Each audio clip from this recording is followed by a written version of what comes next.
Welcome back to Recap Machine. Today I will show you an adventure sci-fi film from 2009 titled Land of the Lost. Enjoy the recap. In a mysterious wild zone, an astronaut desperately calls for help, but his communicator isn't working. He believes he has fallen into some kind of tear in time and space, most likely not even Earth anymore. A roar in the distance puts fear in him, and he begins running. But it's useless. A hungry T-Rex finds him anyway. Meanwhile, on normal Earth, TV host Matt Lauer welcomes to his show his latest guest, pompous Dr. Rick Marshall. Rick has been studying quantum paleontology, which is based on the theory of time warps, and has taken $50 million of research. He's even written a book about it. And now he's asking for more funds. Matt of course finds the idea of parallel dimensions laughable, and he points out every important scientist in the field calls it nonsense, which angers Rick and makes him leave the studio. But he comes back when he hears Matt say he's out of his mind, intending to fight him, only to be stopped by security. 3 years later, Rick is making a presentation on tachyons, subatomic particles that move so fast that they travel backward in time. He's designed a device, the tachyon amplifier, that should allow them to travel sideways in time to another dimension, where past, present, and future all meet. Sadly, his audience doesn't care much. It's just a bunch of kids on a class field trip, and they only have silly questions to ask. Giving talks for kids at a museum is the only job Rick could get after the incident on TV. But one person does seem interested in his research, doctoral candidate Holly Cantrell, who visits Rick and tells him he's brilliant. She thinks he should finish building the amplifier because his theories are right, and to prove it, she takes out an ancient fossil with an imprint of a modern lighter. She found it in the desert, surrounded by crystals that radiate tachyon energy, like the one she's wearing on her necklace. Rick looks at the fossil, takes out his own lighter, and puts it on the imprint. It fits perfectly. This gives him back the hope he had lost. The next day, Holly comes back to check on him again and finds him waking up from a food coma. He stayed up working until very late, but he did it. He finished the tachyon amplifier, which he built using some household objects. So it has some leftover data from the drive like silly songs. He hasn't been brave enough to test it yet though, so Holly takes him to the desert where she found the fossil. The problem is, the cave she used to explore has become a tourist attraction, so they must pay gift shop owner Will Stanton to take them there in his raft. The cave has been decorated to make it look spooky, but Rick and Holly don't care about the made-up myths Will is trying to tell them. There's a strong tachyon reading in his cave, so Rick turns on the amplifier, which falls into the water when an earthquake suddenly begins. The waters under them get more aggressive, and the raft is pushed to the back of the cave, which has magically become deeper and glowing. The trio falls into a water vortex at the end of the ride. This vortex turns out to be a time warp that takes them to the land of the lost where past, present, and future collide, just like Rick had theorized. There, on a big desert surrounded by miscellaneous things that have fallen there, from random doors to a Viking ship. The only issue is that they've lost the amplifier, so they must find it if they want to return home. A sudden noise alerts them of a presence nearby, so they go investigate. They find two advanced primate creatures about to sacrifice a third, so the trio decides to cut in to rescue him. Will tries to scare them off with the flame of his lighter, but the creatures simply grab it when he accidentally drops it on the ground and run away. Since she studied primitive languages,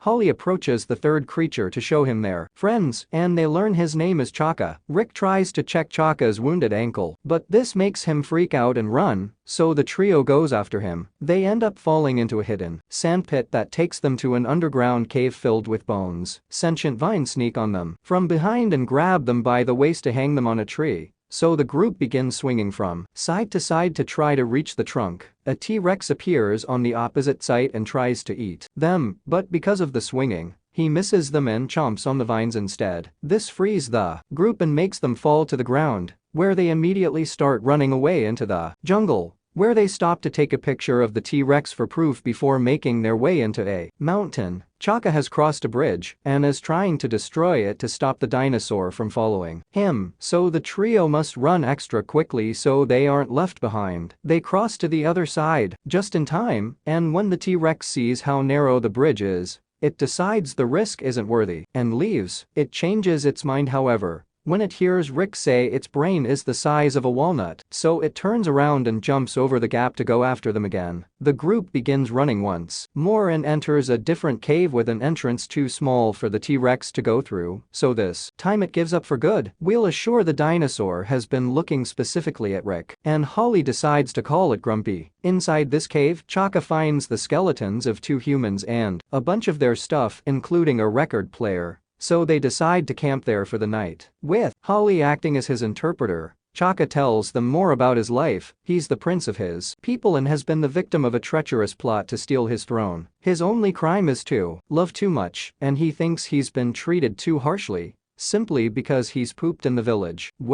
Meanwhile, Will wants to put some boxes in front of the cave entrance to avoid being found, but Rick reminds him once again that dinosaurs have a brain the size of a walnut. Suddenly, something hits the cave and makes it shake, and when they go outside to check what it was, they find a giant walnut the T-Rex has thrown at them. The following morning, Chaka brings them some fruits for breakfast as a sign of friendship, but they have spiders inside, because that's what he considers food. The cave begins shaking again when a very bright light appears among the trees outside. Then Rick receives some weird visions of an alien asking him for help. He accepts this request and runs into the jungle with his group following him closely until they come across an abandoned temple with weird-looking statues and some kind of crystallopolis that has been sending the message to Rick. Chaka is worried about these statues and tries to warn them of the beings hiding in the dark, but they can't understand him, so these lizard-like beings take the opportunity to come out and surround them. Holly takes off her belt in an attempt to use it as a weapon,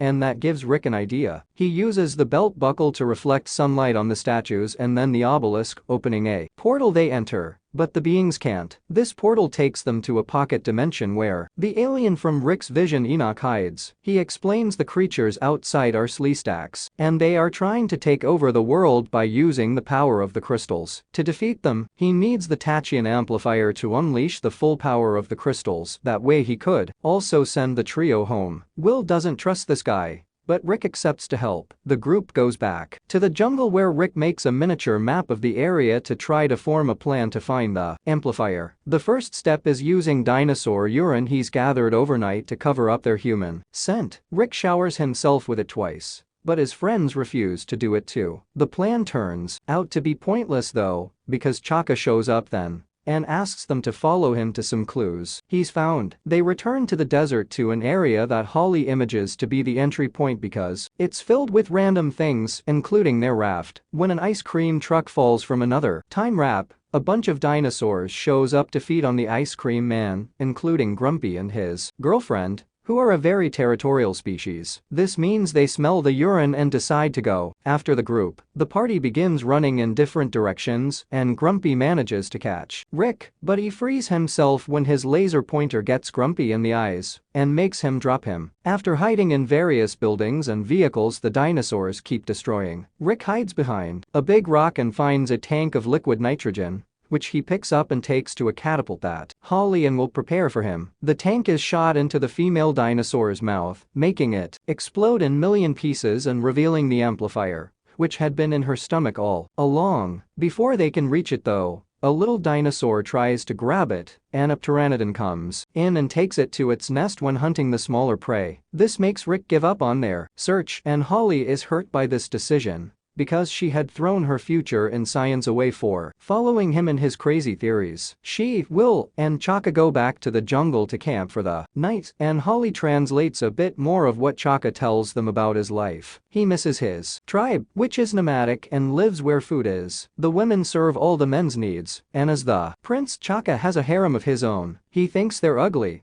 but they make up for it with nice personalities. Their little chat is interrupted by Rick, who had a lot of time to think and has decided he won't give up. He tries to apologize for his attitude with a song on the banjo while a huge mosquito sucks his blood, which makes him feel tired. The mosquito ends up dying when Rick passes out on top of it. The next morning, Rick doesn't notice the giant welt on his back. He just guides the group to the volcano where the dinosaur nest and the amplifier are. Very carefully, Rick sneaks among the eggs without touching them and reaches the amplifier, which has been playing music all along. When Rick turns it off though, the eggs start hatching, because what has been keeping them asleep is the music acting as a lullaby. Rick can't find a way to turn the amplifier back on, so he starts singing, and his friends soon join him, even Chaka, who proves to have a wonderful singing voice. The baby dinosaurs go back to sleep, and the group manages to escape with the amplifier. To celebrate their success, they return to the desert and have fun in the pool, where Chaka shares some fruits with Rick and Will as it is tradition in his village. These fruits turn out to be opiates.